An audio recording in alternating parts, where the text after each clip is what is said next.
I love jazz because of the freedom, the expression, the emotion, the stories. You know, jazz is America's stories.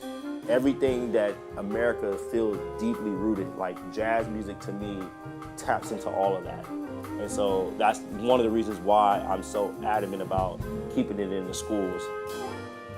When I started working here, essentially, I was hired to just teach their jazz method course and started working with the Jazz Ensemble. And the first thing I discovered was, I said, a lot of my students weren't really intrigued with jazz. A lot of them weren't really into it. And so I had to come from a perspective of, okay, well, how do I make things that are a little more modern now, more relevant to them in terms of jazz? So I'm trying to get them more cultured into the traditions of jazz, starting all the way back from like the 1900s to present day.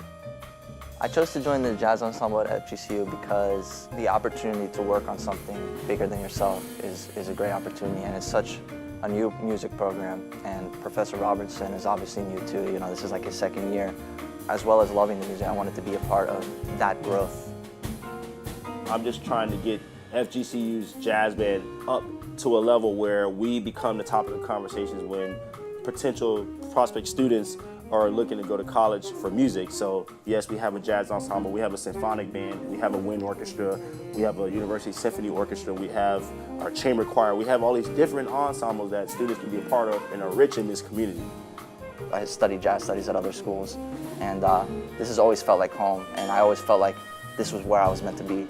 I learned so much from it, and I couldn't have had that anywhere else, you know, at any other music school or any other university, and I wouldn't have wanted to, because I love this place, and it's home for me.